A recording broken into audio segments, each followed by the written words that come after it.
పురోగతి సమీక్ష కోసము మీరు ఉరవకొండ నియోజకవర్గానికి వస్తూ ఉన్నారు. అయితే ఈ జిల్లా ప్రాంత రైతాంగపు మనోభావాలు తెలుసుకొని మీరు వస్తే బాగుంటుంది.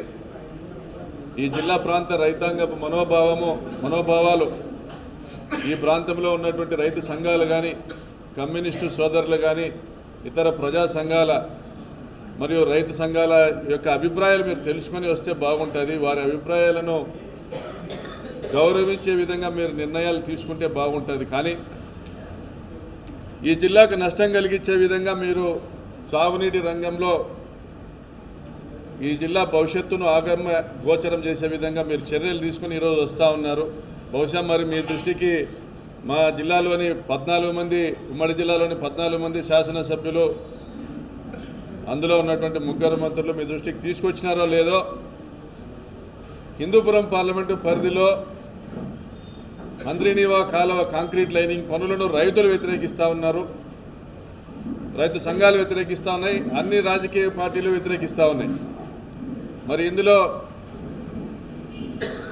మా శాసనసభ్యురాలు పరిటాల సునీతమ్మ మేము వ్యతిరేకిస్తున్నాం ఈ నిర్ణయాన్ని అనేసి మీ నాయకులతో చెప్తా ఉంది. మరి కాంట్రాక్టర్లతో కమిషన్లు తీసుకొని పనులను ఆమె దగ్గరుండి చేయిస్తూ ఉంది. సంపూర్ణంగా ఆమె బంధువులున్న సిద్ధరాంపురం గ్రామంలో ఇప్పటికే కాంక్రీట్ లైనింగ్ పనులు పూర్తి చేయించింది. ఆమెకు సంబంధించినటువంటి బంధువులే దగ్గరుండి పనులు చేయిస్తున్నారు. అదేవిధంగా జిల్లాలోని ఇతర ప్రాంతాల్లో కూడా పల్లె రఘునాథ్ రెడ్డి గారు దగ్గరుండి భూమి పూజ చేసి పనులు ప్రారంభించినారు, లైనింగ్ పనులు. మరి కాంక్రీట్ లైనింగ్ పనులను వేగవంతం చేయాలా, వేగంగా కుప్పంకు నీళ్లు తీసుకొని పోవాలనేటువంటి మీ ఆలోచన మేము తప్పుపట్టడం లేదు.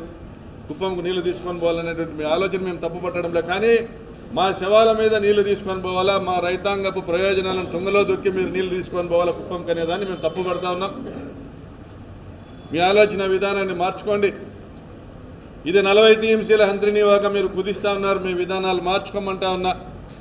గతంలో జగన్మోహన్ రెడ్డి గారు, రాజశేఖర రెడ్డి గారు తీసుకొచ్చిన 40 టీఎంసీల హంద్రీనీవాని 83 టీఎంసీల హంద్రీనీవాగా మార్చినారు.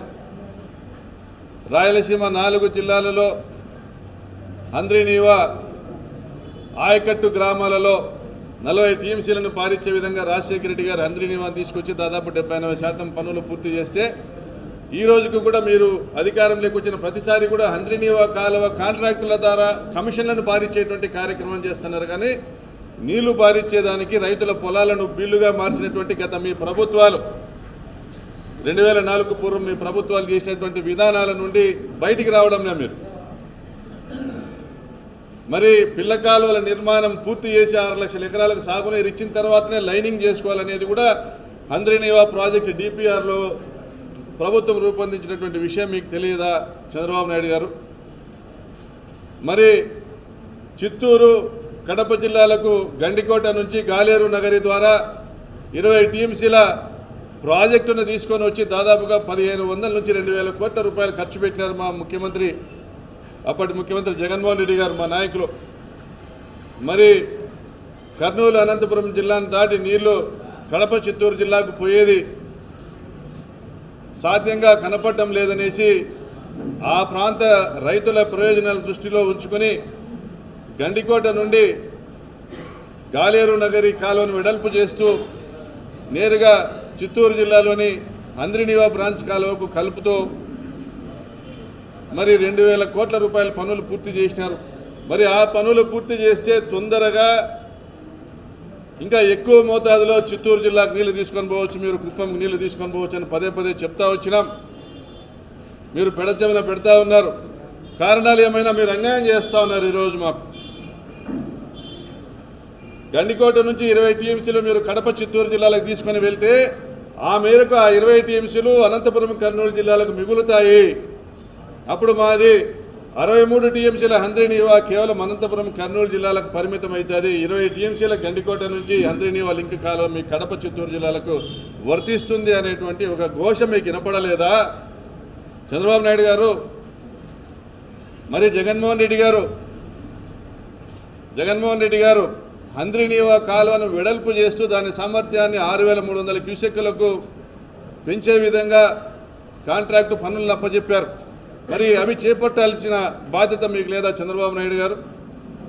మీరు గత ప్రభుత్వంలో ఏదైతే కేవలం 3850 క్యూసెక్కుల కోసం కాలువను వెడల్పు చేసేదానికి మట్టి పనులు చేసేటువంటి కార్యక్రమంలో మిగులు పనులు మాత్రమే ఇప్పుడు చేస్తూ ఉన్నారు. మీరు గొప్పగా ఏంది చేస్తానింది లేదు. ఈ జిల్లాకి అమరావతికి 1,00,000 నుంచి 2 లక్షల కోట్లు ఖర్చు పెట్టేదానికి మనసు వచ్చిన మీకు గండికోట నుండి చిత్తూరు జిల్లాకి నీళ్లు తీసుకొని పోయేదానికి 2,000 కోట్ల రూపాయలు ఖర్చు పెట్టే మనసు రాలేదా చంద్రబాబు నాయుడు గారు? మరి రామారావు గారిని శాసనసభకు పంపిన ఈ జిల్లా రామారావు గారిని అత్యున్నతమైన పదవిలో కూర్చోబెట్టిన ఈ జిల్లా ప్రయోజనాలను రైతు ప్రయోజనాలను కాపాడేదానికి ఈ జిల్లాకు 63 టీఎంసీల అంద్రినీవాక కర్నూలు అనంతపురం జిల్లాలకు కాలువలను వెడల్పు చేసి లైనింగ్ చేసి మొదటి దశను పూర్తి చేసి రెండవ దశకు నీళ్లు ఇవ్వాల్సినటువంటి బాధ్యత మీకు లేదా చంద్రబాబు నాయుడు గారు? మరి స్థానికంగా ఉన్నటువంటి మీ శాసనసభ్యులు కానీ మంత్రులు కానీ మరి ఏం చేస్తూ ఉన్నారు అని ఈరోజు ప్రజలు ప్రశ్నిస్తూ ఉన్నారు. మరి గెలిచిన 12 నెలలు పూర్తవుతా ఉన్నా కూడా మీ దృష్టికి ఈ సమస్య తీసుకురాలేని దౌర్భాగ్య పరిస్థితిలో ఉన్నారా? కనీసం గొంతెత్తలేని పరిస్థితిలో ఉన్నారా? లేదా కాంట్రాక్టర్ల కమిషన్ల కోసం కక్కుర్తి పడతా ఉన్నారా? మరి మీ శాసనసభ్యుడు అమ్మిలేని సురేంద్ర తన సంస్థ ద్వారా ఈరోజు హిందూపురం పార్లమెంటు పరిధిలోని దాదాపుగా 400-500 గ్రామాలను ఎడారి ప్రాంతంగా బీడు భూములుగా మార్చే విధంగా కాంక్రీట్ లైనింగ్ పనులు చేపడతా ఉన్నాడు.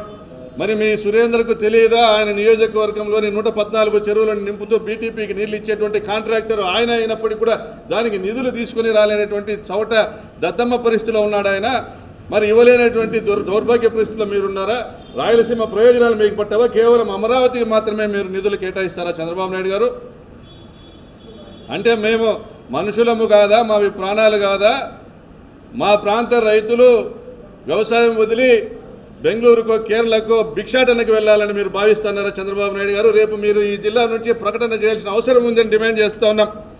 మరి అంద్రినీవా 40 టీఎంసీల కాలువను 6 లక్షల ఎకరాల కంటే మీ లెక్కలో డిపిఆర్ రూపొందించింది మీరే కాబట్టి మీ లెక్కలో ఎకరానికి దాదాపుగా టీఎంసీకి 15,000 ఎకరాలకు నీళ్ళు ఇచ్చేటువంటి విధంగా మీరు ఆ రోజు డిపిఆర్ మాత్రమే చేసి ఆ కాలువను రూపకల్పన చేసి మొదటి దశ పూర్తి చేసింది రాజశేఖర రెడ్డి గారు. అయితే ఈరోజు 83 టీఎంసీలకు దాన్ని ఎన్హాన్స్ చేసి దాదాపుగా మీ లెక్క ప్రకారం 12 లక్షల ఎకరాలకు ఎన్హాన్స్ చేసినటువంటి ఒక గొప్ప దాక్షణికుడు ఈరోజు మన జగన్మోహన్ రెడ్డి అని తెలియజేస్తా ఉన్నా. మరి మీ జిల్లా నాయకులు మాట్లాడుతూ ఉన్నారు, ఒక తట్ట మట్టి ఎత్తినాడా జగన్మోహన్ రెడ్డి గత 5 సంవత్సరాల్లోని? అయ్యా, ఒక తట్ట మట్టి ఎత్తాల్సిన అవసరంలే. ఈ జిల్లాకి 20 టీఎంసీలు అదనంగా మిగిలించినాడు జగన్మోహన్ రెడ్డి గారు. గండికోట నుంచి గాలేరు నగరి ద్వారా చిత్తూరు జిల్లాకు కాలువను తీసుకుని వచ్చి దాదాపు 2,000 కోట్ల రూపాయల ఖర్చు పెట్టి రాయలసీమ పట్ల తనకున్న చిత్తశుద్ధిని చూపించినారు జగన్మోహన్ రెడ్డి గారు. మరి మీరు ఏం చేశారు? మరి మీరు గత ప్రభుత్వాల్లో ఏం చేశారు? ఇప్పుడు ఏం చేస్తున్నారు అర్థం చేసుకోండి. మాకు ప్రచారం జరిగిండకపోయిండొచ్చు, మేము చేసిన మంచిని చెప్పుకునేటువంటి వ్యవస్థలు మాకు లేకపోయిండొచ్చు, కానీ ఈరోజు రైతులు పార్టీ రహితంగా మీరు చేస్తున్నటువంటి కాలువ కాంక్రీట్ లైనింగ్ పట్ల వ్యతిరేకంగా ఉన్నారన్నటువంటి కనీసము ఆలోచన కూడా మీకు లేకోకుండా అనంతపురం జిల్లా ప్రయోజనాలను కర్నూలు జిల్లా ప్రయోజనాలను తుంగలో దొక్కి అదనంగా వచ్చేటువంటి 20 టీఎంసీల కాంట్రాక్టులను రద్దుపరిచి గండికోట నుంచి అదనంగా తీసుకోగలిగేటువంటి 20 టీఎంసీల కాంట్రాక్టులు రద్దుపరిచి మాల్యాల నుంచి కాలువ వెడల్పు ద్వారా అదనంగా తీసుకొచ్చేటువంటి 23 టీఎంసీల కాంట్రాక్టులను మీరు రద్దుపరిచి 43 టీఎంసీలు నష్టపరుస్తా ఉన్నారు రాయలసీమ జిల్లాలకి చంద్రబాబు నాయుడు గారు. మీరు గుర్తుపెట్టుకోండి, మీరు చేసింది ఏంది, మీ నిర్వాహకం ఏంది అని తెలియజేస్తా ఉన్నాం. మరి ఈ జిల్లాలో ఒక రాక్షస రాజ్యాన్ని నడుపుతా ఉన్నటువంటి పరిస్థితి కూడా మీరు రేపు చర్చించుకోవాల్సిన అవసరం ఉంది. మిమ్మల్ని అందలాలు ఎక్కించినటువంటి బీసీలను ఎస్సీలను వారి హక్కుల్ని కాలరాస్తూ ఉన్నారు, మీరు హత్యలు చేస్తూ ఉన్నారు, దుర్మార్గంగా అక్రమ కేసులతో జైలు పాలన చేస్తూ ఉన్నారు. మరి దాని మీద కూడా మీరు చర్చించుకోవాలి చంద్రబాబు నాయుడు గారు. రేపు మీరు జిల్లాకు వస్తూ ఉన్నారు కాబట్టి గుర్తు చేస్తూ ఉన్నాం. అదేవిధంగా అనంతపురం జిల్లాలో భగవాన్ సత్యసాయిబాబా గారు కానీ ఫాదర్ విన్సెంట్ ఫెర్రర్ గారు కానీ ఈ జిల్లాలోని ప్రతి ఒక్కరికి కూడా ఆదర్శనీయ మూర్తులు, దైవాంశ సంభూతులుగా మేమందరం కూడా భావిస్తాం వాళ్ళిద్దరినీ కూడా. మరి ఈరోజు ఆర్టీటీ సంస్థను ఏర్పాటు చేసినటువంటి ఫెర్రర్ కుటుంబం ఈరోజు ఎవరైనా సాయం అడిగితే కన్నీళ్లు పెట్టుకునే పరిస్థితికి వచ్చింది. మీ బీజేపీ కూటమి ప్రభుత్వం వల్ల కేంద్రంలో రాష్ట్రంలో మీరు అధికారంలో ఉన్నారు. బీజేపీ సహిత తెలుగుదేశం పార్టీ, జనసేన